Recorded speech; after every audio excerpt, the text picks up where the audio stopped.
오직 나와 내 집은 여호와만 섬기겠노라 라는 제목으로 함께하는 말씀 나누겠습니다. 우리 지난 시간 하나의 말씀으로 이스라엘 리더십들을 권면했던 여호수아에 대해서 함께 살펴보았죠. 여호수아는 공동체 안에 있는 그 리더십들이 얼마나 중요하고 영향력 있는 존재인지 누구보다도 잘 알고 있었습니다. 한 나라 여러분 통수권자의 영향력이 그 나라에 지대한 영향을 미치듯이 이스라엘이라고 하는 이 공동체 안에서도 여러분 리더십들이 가지고 있는 영향력은 정말 상상을 초월했었습니다. 여호수아가 이스라엘 백성들을 불러놓고 그가 지나왔던 그 여정들을 쭉 돌아보면 여호수아는요 그 중간중간의 위기 때마다 리더들이 하나님 앞에 어떤 반응을 했는지, 그것이 이스라엘 백성들에게 있어서 얼마나 삶에 중요한 지대한 영향을 미쳤는지 누구보다 잘 알고 있었던 사람이었어요. 우리 여호수아면서 많이 반복했었지만 민수기 13장과 14장을 보면 가나안을 정탐하고 돌아왔던 이 10명의 정탐꾼에 의해서 이스라엘 백성들이 원망하게 되고 그로 인해서 40년간 광야를 배회하게 됩니다. 여러분, 여호수아와 갈렙은 그들의 무리에 동참하지 않았어요. 그렇기 때문에 이들은 다른 사람들과 달리 40년 동안 광야를 배회할 필요가 없지 않겠습니까? 하나님은 너희 둘은 그곳에 참여하지 않았으니까 열애다, 너희들은 먼저 가나안에 들어가 있어라 라고 할 법도 한데, 하나님은 순종했던 소수에 상관없이 불순종했던 이스라엘 백성들과 같이 고난을 겪도록 하셨어요. 그리고 그 10명으로 인해서 이스라엘 백성들이 가나안 땅에 들어가는 그 시간에 40년간 보류가 되어버리고 맙니다. 그러니까 제가 이런 장면들을 볼 때마다 목사인 저는 항상 공동체를 보게 됩니다.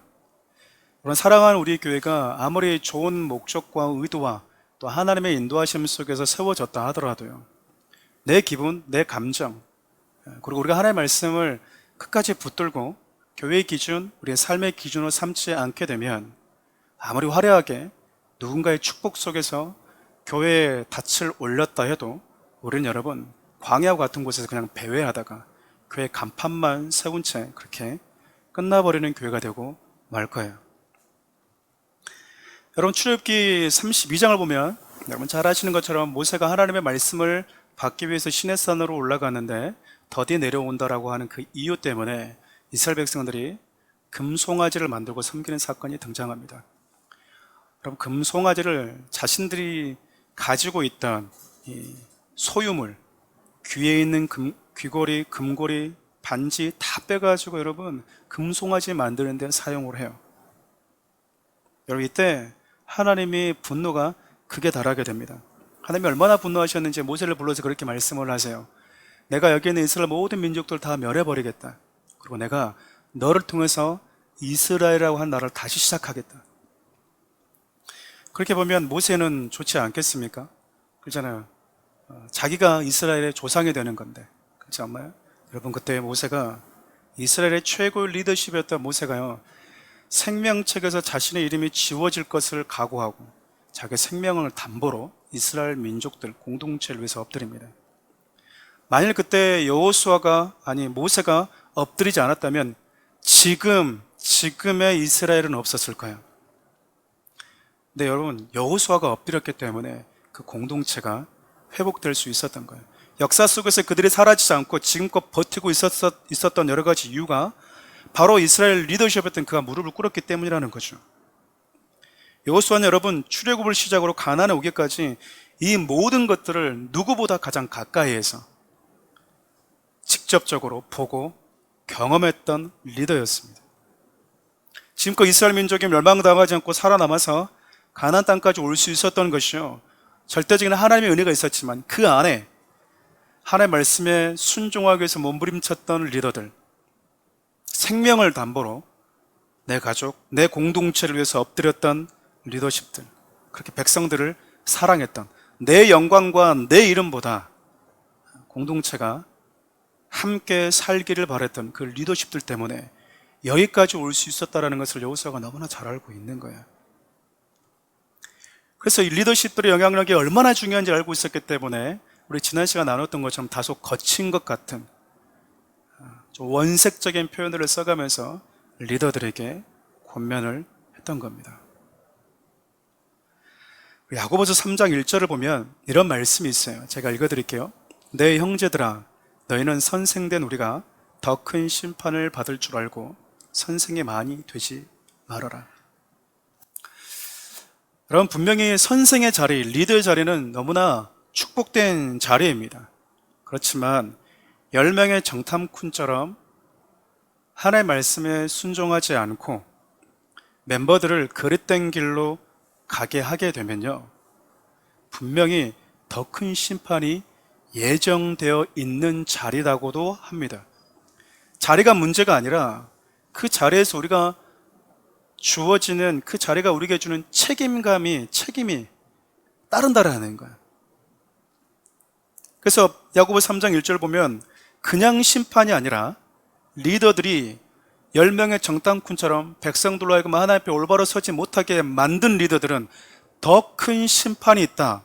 그러니까 선생이 많이 데려가지 마라. 이 말은 선생이 된 자들은 이거 기억하고 가르치고 리더십으로 살아라, 그 말이야.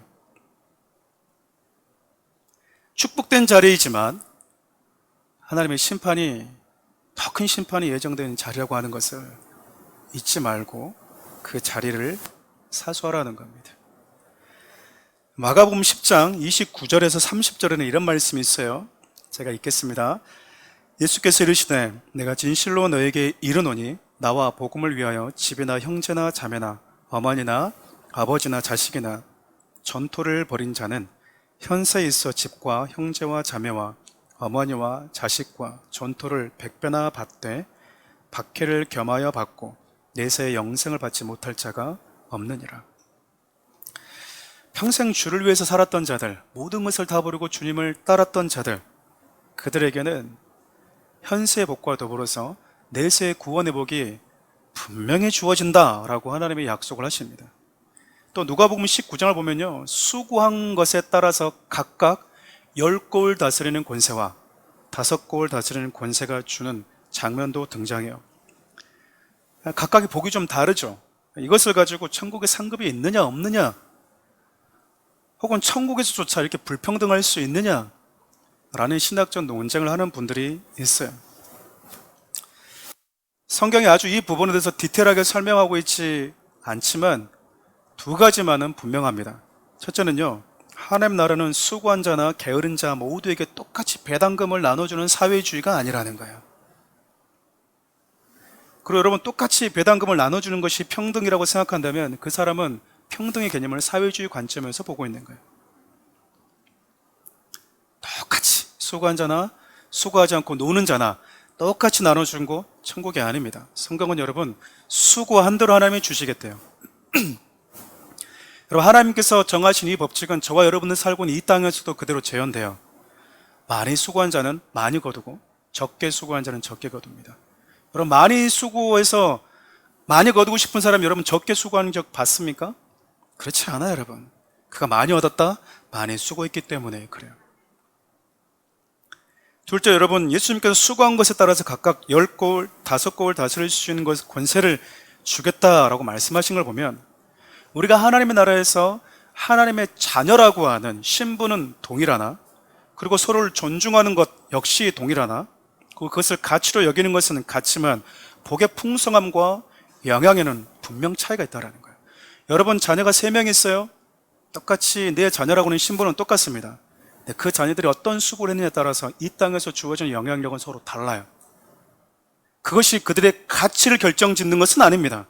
부모는 잘 사는 자식이나 가난한 자식이나 실력이 탁월한 자식이나 실력이 조금 미흡한 자식이나 다 내 자녀로 여깁니다. 똑같이 사랑하는 것이죠. 내가 10달 똑같이 배 아파서 낳잖아요.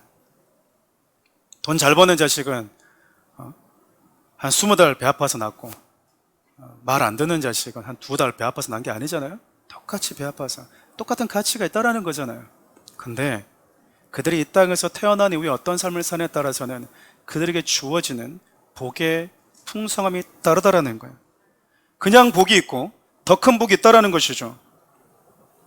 그러니까 여러분, 하나님의 나라에서 상급의 차이는 저와 여러분의 살아가는 이 땅에서의 삶이 결정짓는다라는 거예요.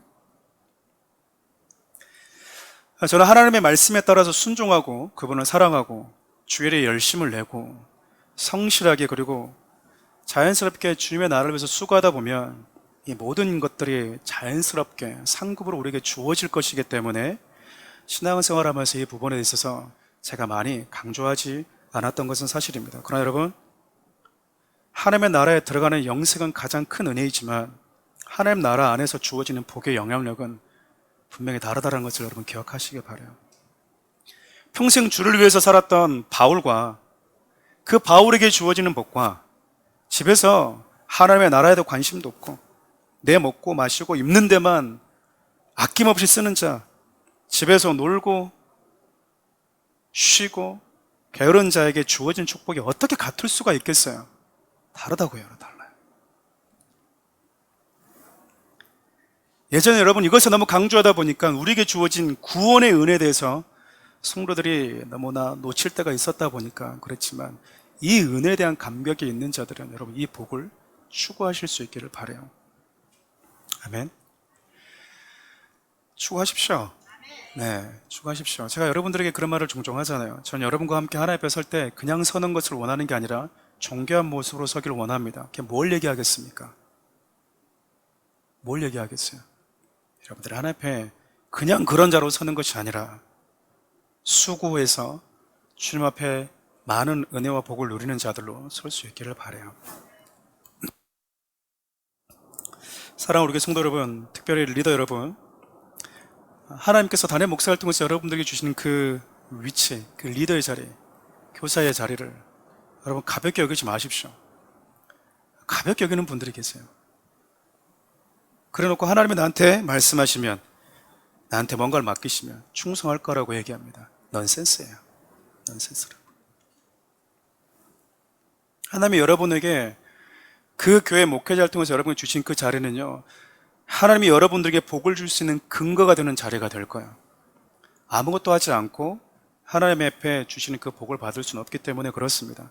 그럼 빼앗기지 말고 놓치지 마십시오. 보게 될 거예요. 잠시 후에 주님 앞에 서게 되면 그것이 내게 얼마나 영광스러운 자리였는가, 그것이 주님의 몸된 교회 안에서 나에게 주신 그 리더의 자리가 얼마나 소중한 자리인가. 나로 인해서 목회자는 물론이거니와 교회 안에 많은 성도들이 하나님을 바라보기도 하고 넘어질 수도 있고, 그 영광스러운 자리에 나를 주셨구나라고 하는 것을 여러분은 보게 될 겁니다. 사랑하는 우리 성도님들, 리더십들은 물론이거니와 성도들 모두가 하나님을 향해서 그런 열심을 가지고 살기를 바라요. 순종하고 충성되고 맡겨진 공동체를 위해서 아낌없이 수고하다가 하나님 앞에 섰을 때 아름다운 모습으로, 존귀하고 영광스러운 모습으로 섰으면 참 좋겠습니다. 그런 삶을 추구하실 수 있기를 바라요. 오늘 여호수아는요, 리더들이 이어서 이제 이스라엘 온 백성들을 다 불러 모으고 나서 권면을 다시 또 합니다. 지난 시간에는 리더십들을 불렀고요, 오늘은 이제 백성들을 부릅니다. 본론으로 들어가기 전에 여호수아를 통해서 들려지는 말씀을 듣기 위해서 여호수아 백성들 다 불러 모으잖아요. 그 백성들의 반응에 대해서 성경이 이렇게 묘사를 합니다. 오늘 본문 24장 1절에서 2절 상반절 우리 다 같이 함께 좀 읽어볼까요? 시작. 여호수아가 이스라엘 모든 지파를 세겜에 모으고 이스라엘 장로들과 그들의 수령들과 재판장들과 관리들을 부르매 그들이 하나님 앞에 나와 선지라.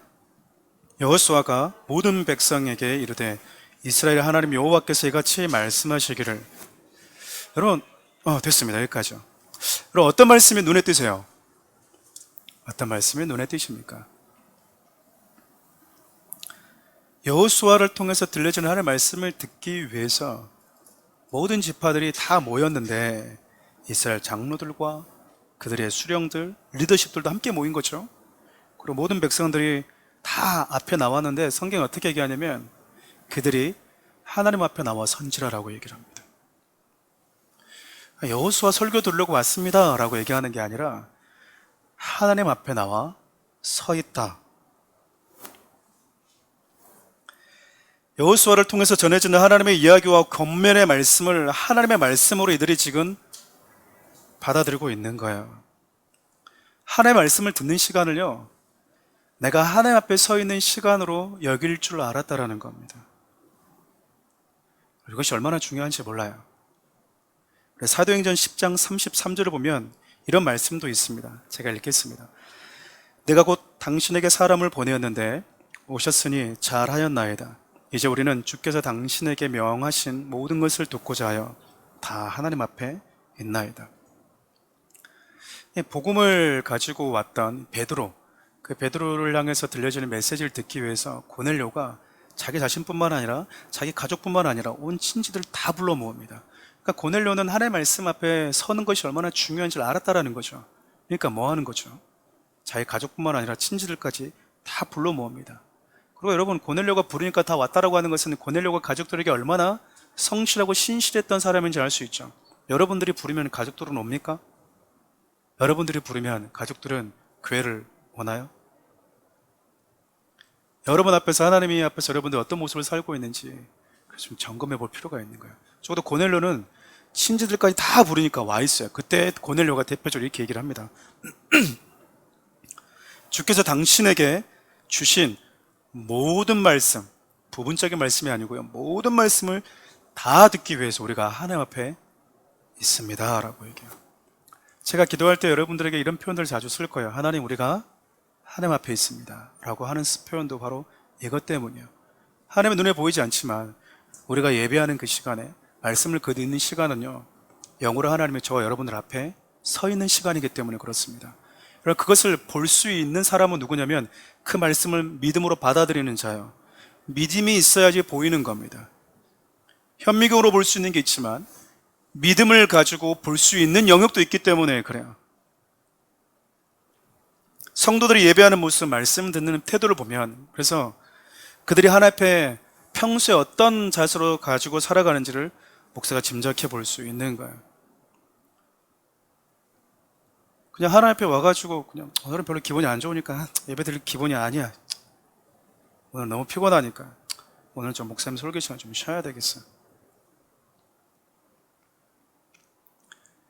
가끔씩 목사하고 상담할 때도 막 얼굴이 막 울그락불락 하는 분들이 있어요. 여러분, 하나님 앞에 섰을 때 여러분 어떤 자세를 가지고 있는 것 같습니까?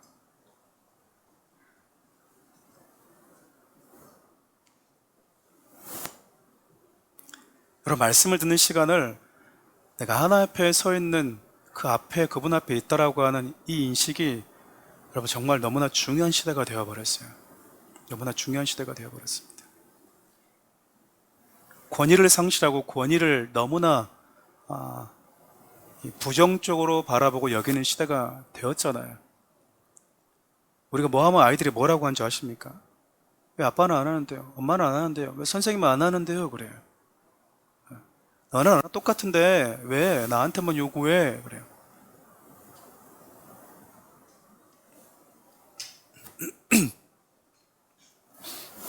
하나님의 말씀도 그래요, 여러분. 교회 안에서 왜 목사님 다 하는데 나는 설교하면 안 돼? 할 수 있습니다. 앞에 와서 한번 해보시면 제가 자리를 내어드리겠습니다. 땀을 흘리지 않을 수 있는 분들이 계시면 괜찮습니다. 여러분, 하나님의 말씀을 듣는 시간이 여러분 하나님 앞에 서 있는 시간, 주님이 여러분 앞에 서 있다는 것이 여러분 믿어지십니까? 그렇게 다가오십니까? 믿어지십니까? 네. 이게 전제가 되어진 상태에서 여호수아가 설교를 하는 거예요. 아무리 좋은 설교도요, 주옥 같은 메시지여도요, 지금 하나님이 여호수아라고 하는 리더십을 통해서 나에게 지금 주고 있는 나의 말씀이다, 내가 들어야 될 말씀이다라는 것이 다가오지 않으면요, 내가 지금 하나님 앞에 서 있다라고 하는 그 인식이 없으면 그 메시지는 의미가 없는 거예요. 여러분의 신금을 자극해도, 그냥 좋은 강의 들어도 여러분이 신금이 울려요. 그렇지 않나요? 여러분, 상담사 만나도 우리 마음이 움직인다니까요. 감동이 돼요. 감동이 된다고요. 이것이 전제되고 난 이후에 여호수아가 이제 하나님의 말씀을 선포하는 거예요. 그 세 가지로 나눠서 백성들을 권면합니다. 첫 번째가 너희가 전에 어떤 존재였는지를 기억하라는 거예요. 너희가 전에 어떤 존재였는가? 여러분, 이스라엘 민족의 조상이 누굽니까? 이스라엘 민족의 조상이 누구예요? 아브라함이잖아요. 아브라함이 여러분 갈대아 우르, 그러니까 강 건너편 저쪽에서 무슨 일 하면서 살았죠?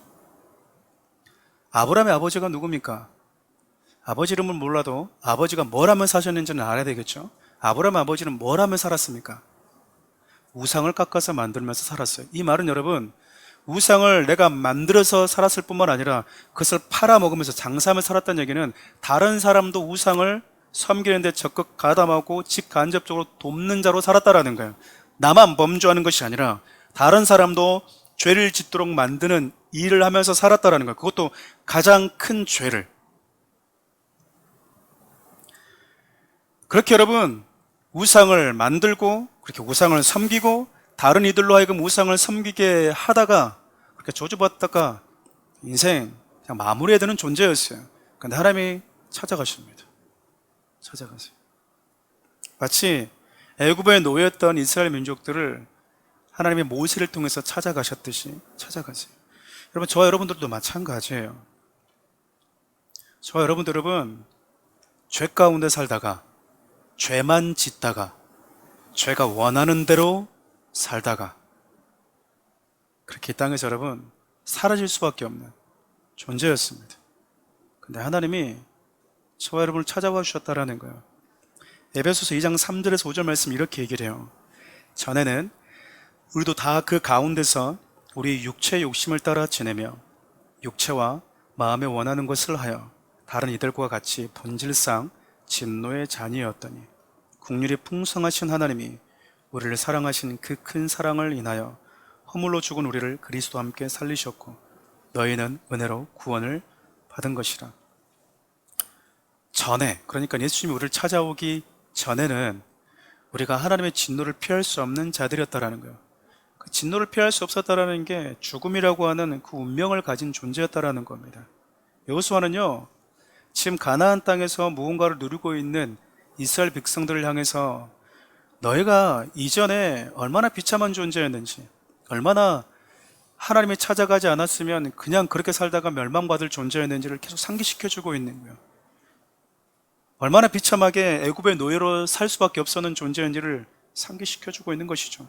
죄와 허물로 죽었던 우리가 하나님의 자녀가 되고 하나님의 백성으로 살아갈 수 있는 것이 모두 하나님의 은혜 때문이었다라는 것을 상기시켜주고 있는 거예요. 지금 여호수아의 말을 듣고 있는 이스라엘 백성들은 출애굽 1세대가 아닙니다. 출애굽 1세대는 광야에서 다 죽었어요. 그러니까 광야에서 태어났거나, 그렇죠? 가나안 전쟁 때 태어난 자녀들, 그러니까 전에 한 번도 노예 생활을 해보지 않은 자들, 그게 얼마나 힘들었는지 모르고 살아왔던 자들, 태어나 보니까 괜찮은 집에 살고 있는 거예요. 괜찮은 집에, 괜찮은 땅에 살고 있는 거죠. 그러니까 처음부터 이 땅이 우리 땅이었는 줄 생각하는 거죠. 그들에게 지금 얘기를 하고 있는 거예요. 여호수아처럼 단 한 번도 노예가 무엇인지, 노예가 가지고 있는 고통과 비참함이 무엇인지 한 번도 경험해보지 못한 자들에게 전에 너희들이 그런 자였다고 얘기를 하고 있는 거예요. 여호수아가 지금 나 때는 말이야 라고 말하고 있는 게 아니다, 그 말입니다. 다만 지금 너희들이 수고하지 않은 그 땅에서 풍요로움을 누리고 있고, 너희들이 직접 건설하지 않은 그 성읍에서 살고 있고, 너희들이 심지도 않은 열매를, 그 풍성함을 누릴 수 있는 모든 것이 하나님이 너희들을 찾아와 주신 그 은혜 때문이었다는 거예요. 왜 이 얘기를 반복하고 있을까요? 전에 내가 어떤 존재인지를 알게 될 때 내가 지금 누리고 있는 은혜를 무겁게 여기기 때문에 그렇습니다. 저희 할아버지 할머니 세대들 보면, 제가 어렸을 때 저희 외할아버지께서 손야 목사님 얘기를 참 많이 해주셨어요. 그때 공산주의, 북한 공산주의 저희들이 찾아와서 어떻게 했는지에 대한 이야기를 제 유치원, 중학, 초등학교 때 참 많이 들었었습니다. 그래서 제 할아버지가 늘 마지막에 했던 말이 뭐였냐면, 정말 무서웠다, 정말 잔인했다. 근데 할아버지가 살아남은 거잖아요. 살아남은 거잖아요. 그 전쟁의 고통을 알고 있었던 세대들은요, 다시는 전쟁을 만나고 싶어 하지 않습니다. 근데 우리가 태어난 이 대한민국은 다음 세대를 봤을 때 처음부터 대한민국이 잘 사는 줄 알잖아요. 처음부터 대한민국이 괜찮은 나라인 줄 안다고요. 여러분, 대한민국의 슬픔과 아픔과 고난과 가난을 함께 경험하고 온 세대는요, 지금 누리고 있는 이것이 하나님을 아는 자들은 하나님의 은혜라는 것을 너무나 잘 알아요. 아담과 하와도 마찬가지잖아요. 그들이 아무것도 수고하지 않았음에도 불구하고 기쁨이라고 하는 그 동산에 살 수 있었던가, 그들이 심지도 않은 그 열매의 풍성함을 누릴 수 있었던 것이 하나님의 은혜라는 거잖아요. 하나님이 지금 아담과 하와 때 주셨던 그 은혜를 당시 택한 민족에게 똑같이 은혜로 주고 있는 겁니다. 여러분, 죄는요, 우리가 넘어질 때는 언제 찾아오냐면 값없이 내게 주신 그 은혜의 감격을 잃어버릴 때요. 그 은혜가 내게 당연하게 다가올 때, 더 나아가면 그 은혜에 대한 감각, 그 감각이 사라질 때, 그에 대해서 무감각해질 때요, 죄는요, 우리의 영혼을 드라이하게 만들어버립니다. 전에 죄와 죽음의 운명을 피할 수 없었던 저와 여러분들에게 예수 그리스도를 통해서 값없이 구원을 주신 그 하나님의 사랑을 여호수아를 통해서 저와 여러분들에게 주신 메시지를 빌리자면 끝까지 사랑하라는 거예요. 끝까지 기억하라는 거예요. 너에게 주신 그 은혜는 단회적으로 주어진 구원이지만 일시적으로 한두 번 감사하고 고맙습니다, 땡큐 하면서 끝나는 게 아니라 너희들이 죽을 때까지 평생을 감사하고 그 은혜를 노래해도 모자랄 만큼 무겁고 크다라는 거예요. 여호수아는 이걸 너무나 잘 알고 있었습니다. 하나님의 찾아오지 않았던 우리 이스라엘, 생각하기에도 끔찍한 거예요. 끔찍한 거예요. 모든 구원의 시작은, 가나안에서 누리는 모든 풍성함은 하나님이 자기들 찾아오면서 시작되었다라는 거, 그걸 너무나 잘 알고 있었습니다. 그 얘기를 첫 번째로 하고 있는 거예요. 두 번째는 여러분, 하나님 앞에서 말씀을 듣기를 원하는 자들, 그 백성들 앞에서 두 번째로 메시지를 던지는 게 뭐냐면, 그 하나님이 너희들 찾아오신 이후에 너희들을 구원하고 여기까지 인도하기 위해서 어떻게 싸워오셨는지, 어떤 일을 행하셨는지를 상세하게 기록합니다. 이스라엘을 자기 민족으로 삼으신 하나님은요, 애굽에 있는 자기 백성들을 건져내기 위해서 애굽을 심판하셨어요. 10가지 재앙으로 심판하셨죠. 여러분, 그 강대국이었던 애굽을 초토화시키고 나와버립니다. 역사가들에 의하면 왜 애굽이 제국으로 크지 못했냐? 이때 이 재앙 때문이라고 생각을 다들 해요. 이스라엘 백성들이 400년간 노예하면서 자유의 몸이 된 거예요, 여러분. 자유의 몸. 그리고 여러분, 잘 있거라 하면서 애국과 이제 빠이빠이 하면서 나왔어요. 너무 행복하죠. 그 기쁨도 잠시. 애국 군대가요, 홍해 앞에는 자기 자신들을 죽이겠다고 쫓아옵니다. 여러분, 애국 군대가 쫓아온다는 소식을 딱 듣고요, 이스라엘 백성들이 공포와 두려움에 사로잡히게 돼요. 왜냐하면 애굽에 있었을 때 그 강한 애굽 군대에 의해서 자신들이 학대받았던 그 트라우마가 남아있잖아요. 그 트라우마가. 여러분, 사단이 우리에게 다가올 때 자주 우리의 마음을 무너뜨리는 게 언제냐면, 과거에 받았던 상처를 갑자기 떠오르게 해요. 생각나게 한다고요. 그 누군가에 받았던 학대, 그 누군가에 받았던 상처를 갑자기 생각나게 해요. 그럼 여러분, 마음에 분노가 일어나고 마음이 무너져 버립니다. 공포감, 두려움, 서운함, 좌절감, 아쉬움, 분노, 이것들이 내 마음을 지배해버리게 되는 거예요. 이건 여러분, 없앤다고 없어지는 게 아니에요. 잘 안 돼요. 이스라엘 백성들이 분명히 자유몸이 된 건 맞는데 애국 군대가 쫓아오는 그 말 병거 소리가 들리니까 다시 두려움이 엄습을 해버리는 거죠. 이때 하나님이 뭐 하시냐면, 그들의 마음속에 평생 트라우마로 자라졌고 있었던 애국 군대를 홍해 바다에다가 던져버리십니다. 직접 두 눈으로 목도하게 만드는 거예요. 너희들의 마음에 두려움과 공포가, 트라우마를 안겨주었던 애국 군대는 여기에 다 수장되었다라는 거예요. 그때 마음속에 있는 작은 트라우마까지 하나님이 제거해 버리고 싶으셨던 거죠. 그러고 난 다음에 여러분, 그들을 광야로 인도하십니다. 독사와 전갈이 있던 광야, 물과 떡과 길이 없는 그 광야에서 당신의 백성들을 인도하시고 보호하시고 먹이십니다. 거기서 거주하게 하셨대요. 집 짓고 살게 하셨다라는 겁니다. 여러분, 성지순례 갔다 오신 목사님들의 얘기를 들어보면 광야라고 하는 곳은 여러분 단 한 시간도 못 있는 곳이래요. 너무 더워서 여러분, 그 타는 듯한 그 더위 때문에. 그래서 거기 갔다 와서 자기들이 회개를 많이 한다잖아요. 무럽다고 원망하는 이스라엘 백성들, 아유 저것들 믿음 없는 것들. 한번 가보면 여러분 며칠이 아니고요, 한 시간을 못 버틴다라는 거예요. 그렇게 덥대요. 사람이 살 곳이 못 된다라는 거예요. 밤에 되면 여러분 얼마나 추운지 일교차로 인해서 얼어붙는 것 같은 추위가 있다라는 거죠. 그러니까 광야는 사람이 살 수 없는 곳입니다. 근데 그곳에서 40년 동안 그들이 살았어요. 대단한 민족입니다. 왜 살 수 있었죠? 하나님이 낮에는 구름 기둥으로 시원하게 해줬고요, 밤에는 불 기둥으로 난로로 그냥 데펴주었어요. 우리가 겨울을 날 수 있는 이유가 뭐죠? 전기장판이 있고 따뜻한 보일러가 있으니까 가능한 거 아닙니까? 여름을 날 수 있는 것은 여러분 시원한 에어컨이 있기 때문이에요. 그럼 여러분 그 집에 살 수 있어요. 그 집에. 예전에 제가 신대원 가기 전에 여러 가지 아픈 시간들이 있었는데, 군대 제대하고 나서 제가 한 7년 정도를 집에서 살지 않았습니다. 교회에서 생활을 했었는데, 교회에서 살았던 이유 중 하나는 갈 곳이 없었기 때문이었어요. 근데 여러분, 교회에서 생활하다가 제 집이 생겼습니다. 교회에서 이렇게 공사하는 곳에 가끔씩 보면 컨테이너 박스가 있잖아요. 컨테이너 박스가. 거기서 이제 자도 된다라는 거예요. 여러분, 제 컨테이너 박스가 제 집이라고 생각하니까 요 무대만한데, 와, 내 집이다라는 생각이 드는 거예요. 컨테이너 박스. 여름에 얼마나 더운지 아십니까? 컨테이너 안에 있으면. 정말 죽는 줄 알았습니다. 그냥 안에 있는데 여러분, 에어컨을, 그 선풍기를 틀어도 여러분, 컨테이너 박스 안이 너무 덥더라고요.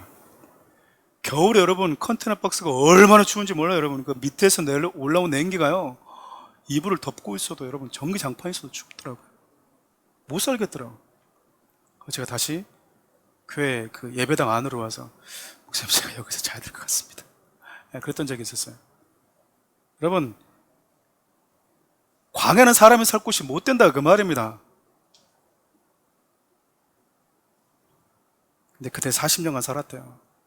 하나님 함께 해주셔서. 여러분, 가나안으로 오겠다고 하는 가나안 왕들이 봤을 때 이스라엘 민족들이 광야에 살았다? 거기서 1년, 2년, 40년 있었다? 그들은 아무것도 하지 않아도 어쨌든 멸망할 거라고 생각하지 않았겠어요? 근데 오히려 번성하는 거예요? 잘 사는 거예요? 더 건강한 거예요. 하나님 보호하셨대요. 40년 동안 광야 생활 한 번도 못 해본 세대들에게 지금 이 얘기를 하고 있는 거예요. 부모 세대들이 사람을 살 수 없는 곳에서도 살 수 있었던 것, 주님이 함께 하셨기 때문입니다.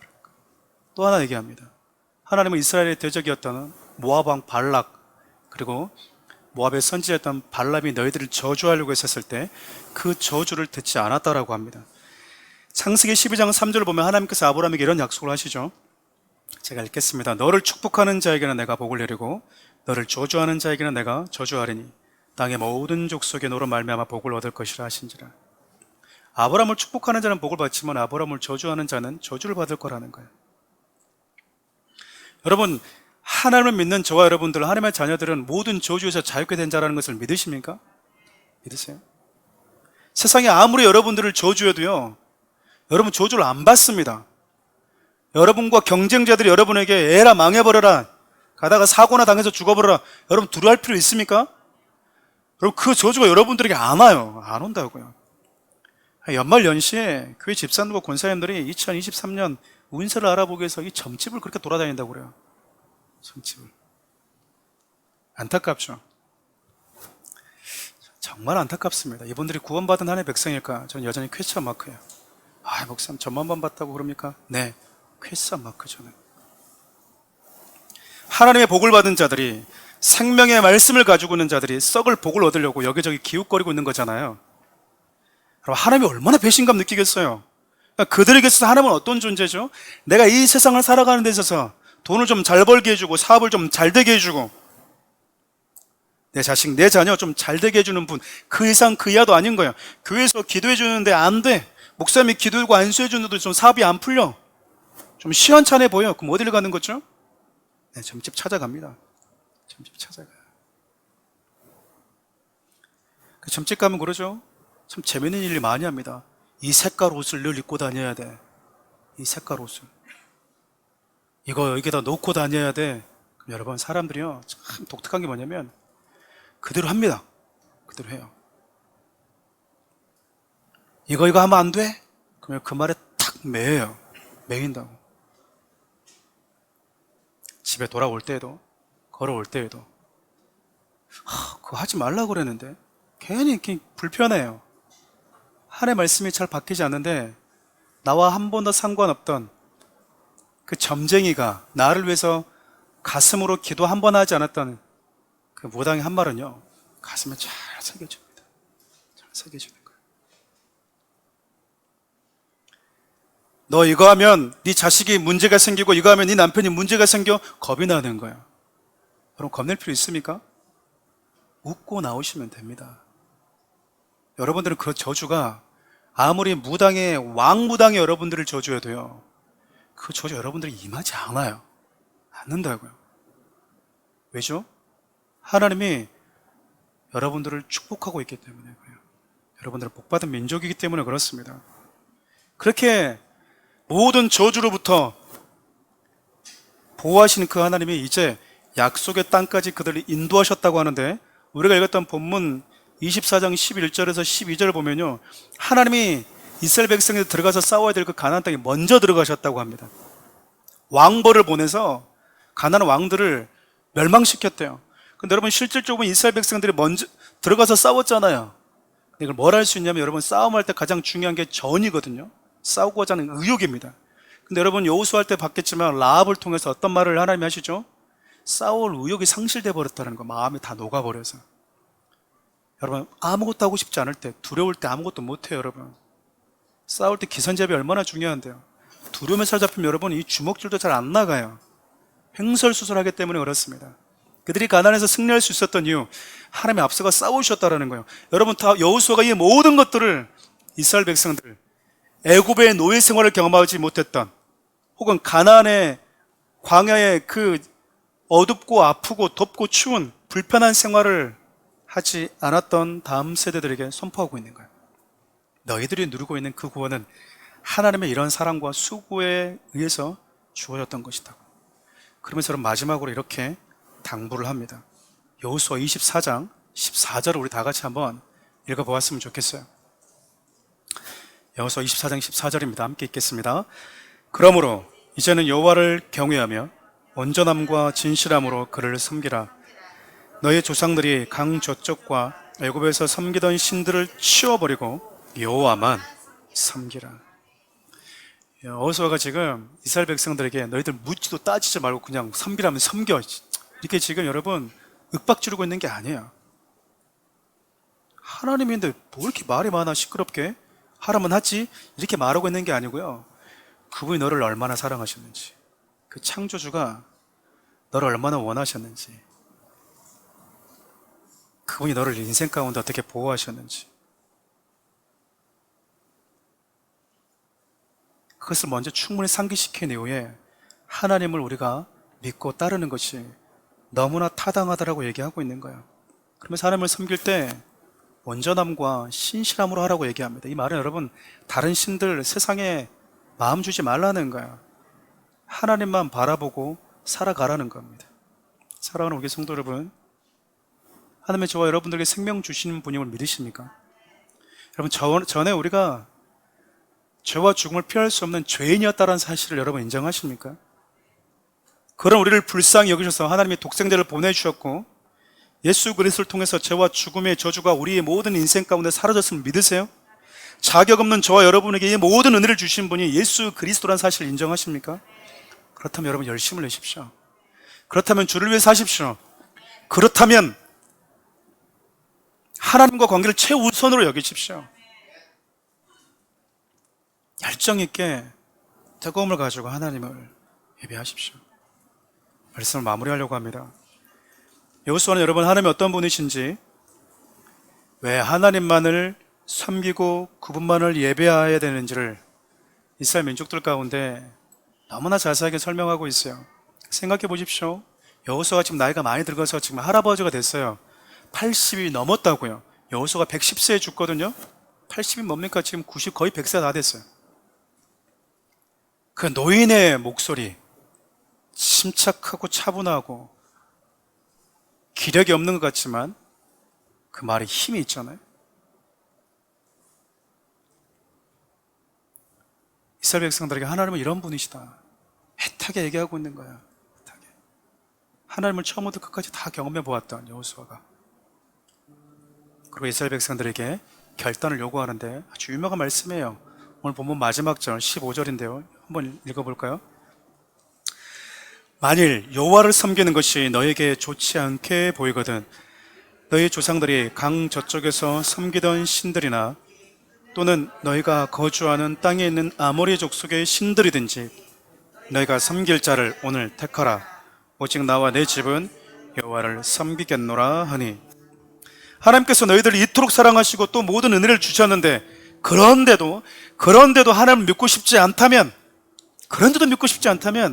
너희들이 믿고 싶은 신 찾아서 섬겨라. 너희들이 믿고 싶은 신 있으면 가라.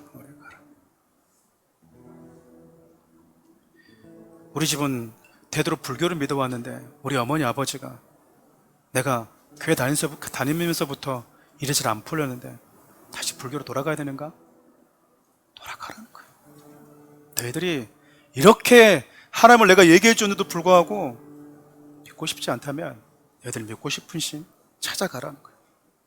그런데 나와 내 집은 하나님만을 섬기겠다. 너희들이 어떤 선택을 하든지 관계없이 나는 하나님만을 섬기겠다라는 거예요. 그러니까 너희들 어떻게 할 거냐라는 거죠. 결정하라는 거예요.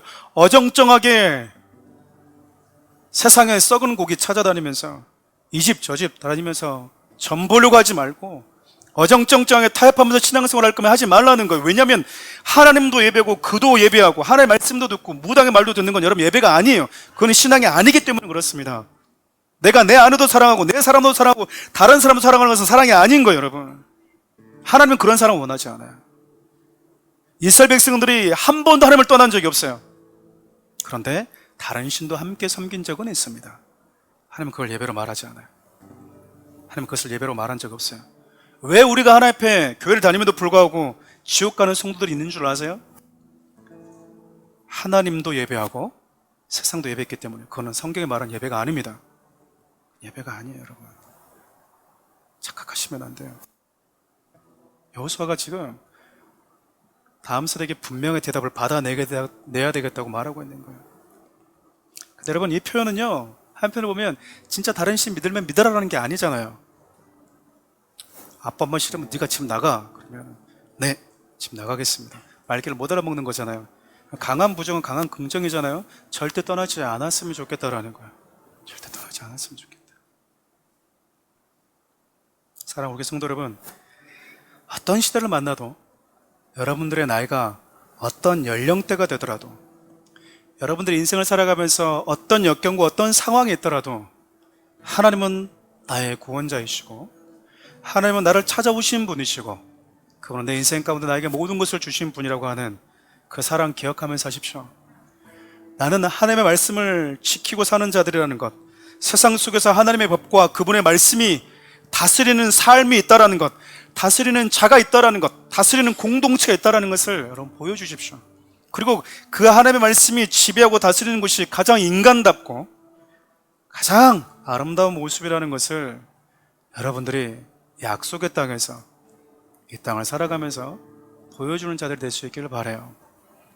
오늘 이 고백에 담겨져 있는 찬양을 좀 주님께 좀 올려드리면 좋겠습니다. 두 손 들고 찬양합니다. 다시 오실 왕, 다시 오실 왕 여호와께 오직 주만이 나를 다스리네. 다시 한번 두 손 들고 찬양합니다. 두 손 들고 찬양합니다. 다시 오실 왕 여호와께 오직 주만이 나를 다스리네. 아멘. 내 가슴에 손을 얹고 한번 찬양합시다. 나 주님만을 섬기리. 헛된 마음 버리고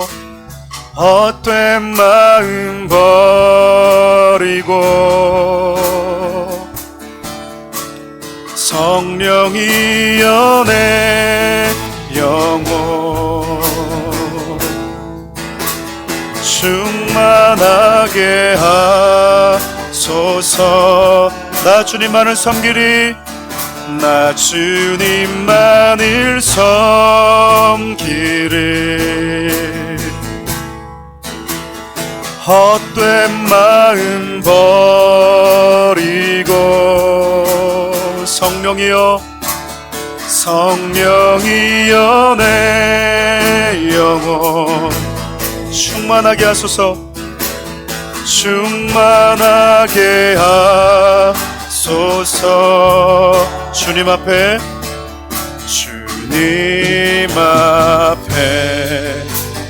내 생명 드리리라. 아멘. 그럼 기도합시다. 우리 하나님의 마음, 우리 하나님의 심정, 그 심정을 가지고 이스라엘 백성들, 나에게 이 땅에 남아있는 시간이 얼마 없다라는 것을 알고 이 땅에서 또다시 하나님의 나라를 위해서 아름다운 믿음의 싸움을 해 나가야 되는 그 자녀들을 바라보면서 얘기하고 있는 여호수아의 심정, 여러분 느껴지십니까? 하나님만을 사랑하라. 하나님만을 사랑해라.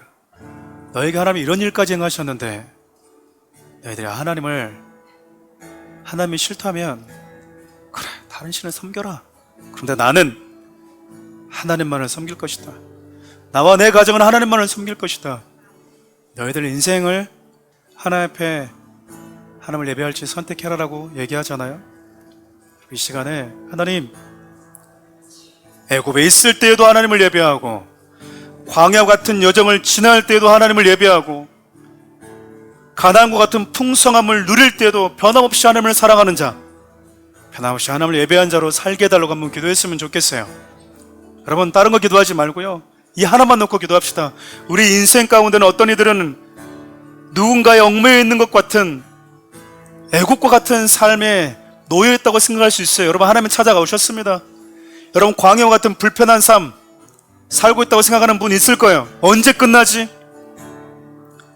또 어떤 이들은 나의 의지와 상관없이, 나의 애씀과 수고와 상관없이 많이 기도하지 않은데도 불구하고 하나님 지금 풍성함을 누리고 있는 자들도 있을 겁니다. 우리가 걸어가는 길이 저마다 다르겠지만 하나님이 여러분을 사랑하고 있다는 거예요. 그 속에서 만나는 하나님의 사랑의 맛이 다를 뿐 하나님은 저와 여러분들을 끝까지 사랑하십니다. 어떤 여정을 지나도 나는 하나님만 예배하겠노라고 결정하고 결단하는 시간, 내 인생의 여정이 얼마나 남아있든지 관계없이 나는 요동하지 않고 하나님을 사랑하겠습니다. 또 하나, 여러분 하나님 앞에 예배하는 시간, 하나님의 말씀을 듣는 시간을 하나님 앞에 서 있는 시간으로 받아들일 수 있는 신앙의 마음을 달라고 한번 기도했으면 좋겠어요. 우리 이 두 가지를 붙들고 주의 이름 부르며 함께 기도하며 나갑시다. 주여, 살아계신 하나님, 살아계신 하나님, 하나님 우리를 위해서 모든 것을 다 하신 분이십니다. 우상을 섬기고 그 우상을 만들고 예배하고 섬기며 살다가 그렇게 죄와 저주 가운데 멸망당할 수밖에 없는 죄인들이었습니다. 그런데 하나님, 주님이 우리를 찾아와 주셨고 우리를 통해서 하나님의 나라를 시작하셨습니다. 하나님 또한 사람이 살 수 없는 그 광야와 같은 그 거친 세상 속에서 주님 우리와 함께 해주셨고 그곳에서도 우리를 살 수 있도록 생활할 수 있도록 우리 주님 우리를 보호하셨습니다. 그리고 하나님 말씀하신 약속의 땅까지 우리를 이끌어 주셨고 이곳에서 세상의 거친 문화를 거스리고 하나님의 나라, 하나님의 살아계심, 하나님의 말씀과 법이 지배하는 세상 그 나라를 세울 수 있도록 하셨습니다. 사랑하는 귀한 성도들이 내가 어떤 삶의 여정을 걸어가더라도 하나님을 예배하고 하나님만을 섬기겠나라고 다짐하는 자들이 되게 도와주십시오. 어떤 삶의 터널을 지나가더라도 하나님만 예배하겠습니다. 하나님만 바라보겠습니다. 하나님 내 시간이 내 연령대가 어떻든 내가 어떤 시대를 만나고 어떤 상황을 만나도 하나님만을 바라보고 예배하겠다고 하는 그 마음은 내 마음 가운데서 사라지지 않게 도와주십시오. 사랑하는 귀한 성도들이 말씀 앞에 늘 겸손하기를 원합니다. 그 말씀 앞에 순수하기를 원합니다. 하나님은 신실하고 온전함으로 하나님을 섬기기를 원합니다. 하나님 말씀을 듣는 시간, 하나님을 예배하는 시간이 하나님이 내 앞에 계시는 시간으로 여겨지는 그렇게 보여지는 영의 눈을 열어주셔서 하나님 말씀을 받아들일 때마다 순수하고 순전하게 고넬료와 같이 여호수아 앞에 서 있는 이스라엘 백성도 같은 그 마음 우리 가운데 허락하여 주셨소서. 우리에게 주어지는 은혜의 무게감을 알게 하여 주시고 우리에게 주어진 그 은혜가 어떻게 우리에게 주어졌는지를 깨닫고 살아가게 하여 주십시오. 내게 주어진 은혜가 당연한 것이 아니라 하나님의 수많은 사랑과 수고가 있었음을 기억할 수 있도록 도와주옵소서. 그래서 날마다 주님의 은혜를 기억하고 그 은혜의 무게를 하나님 누리고 감격하며 살아갈 수 있는 하나님의 사람들이 되게 하여 주옵소서.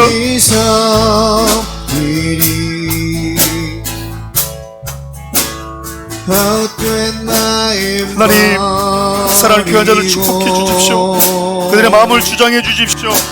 그들의 마음을 하나님 지켜주십시오. 하나님 그들의 마음을 주장해 주십시오. 하나님 헛된 것들을 섬기지 않고 우리 주님을 섬기게 하여 주옵소서. 주님만 바라보게 해주십시오.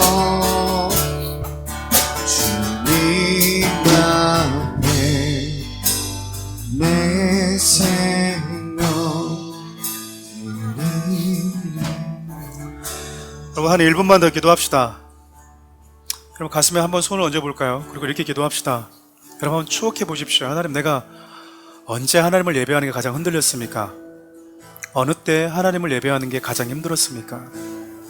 한번 생각해 보십시오. 여러분과 하나님의 관계가 심하게 요동쳤던 때가 언제인지. 그리고 여러분 다짐하십시오. 그때가 다시 나에게 찾아온다 해도 나는 하나님만 예배하겠습니다. 여호수아처럼 다 나를 떠나가고 모두가 다 다른 신을 섬기겠다고 하는 그 순간에도 나는 오직 하나님만 섬기겠노라고 여러분들이 하나님 앞에 다짐하고 결단하는 시간이 되었으면 좋겠어요. 여러분 가슴에 손을 얹고 주님께 여러분 잠잠하게 하나님 나는 이때에도 이런 상황이 오고 이런 상황을 만나도 나는 하나님만 예배하겠습니다 하고 결단하면서 기도하면 좋겠습니다. 한번 기도할까요? 주님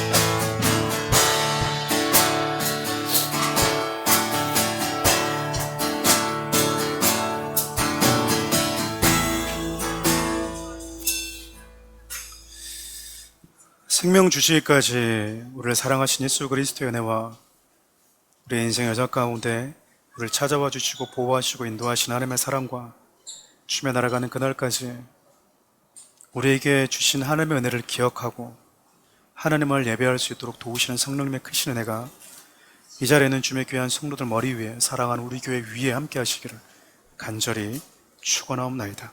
아멘.